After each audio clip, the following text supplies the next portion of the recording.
Assalamualaikum grateful. So, may ituturo ako sa inyong simpleng pamamaraan para sa mga taong may kulugo or warts at skin tag.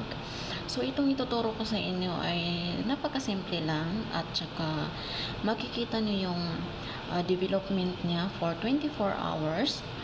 So, ito lang yung mga kailangan nyo. Kasi mostly sa mga tao ngayon na may mga skin tag, warts, or kulugo ay pinapa-laser, pinapasunog. So, ang mangyayari po kasi ay sa ibabaw lang yun.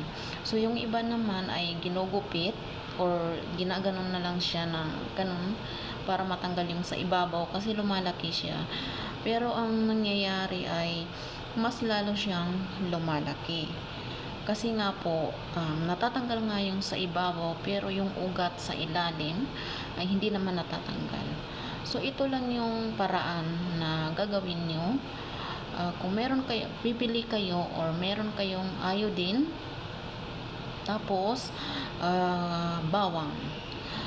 So, ganito lang yung gagawin nyo. Kumuha kayo ng dalawang plate na maliit, tapos dalawang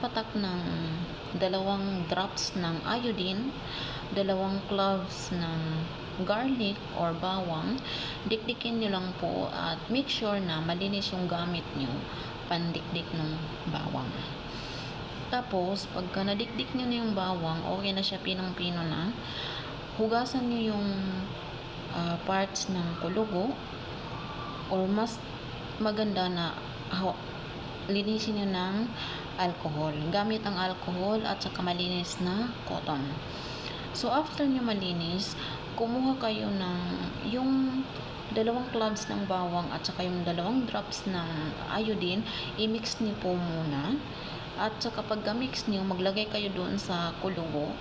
Tapos, balutan nyo ng band-aid. At kung wala naman po kayong band-aid, kahit anong malinis na tela, pwede nyo siyang balutin for 24 hours.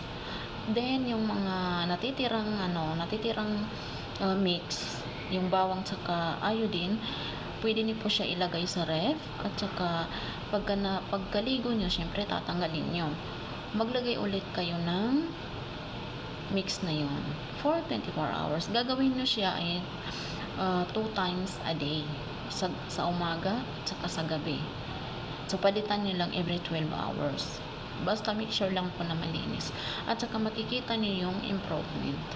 At huwag kayong mapagod na gawin kasi mas maganda yon kaysa naman sa sunugin niyo or ipapalaser. Wala naman kaso doon sa pagpapalaser dahil yan naman yung ginagawa ng mga tao ngayon. Pero try niyo rin po yung home remedies lang dahil makikita niyo yung result. At yun lang. Thank you.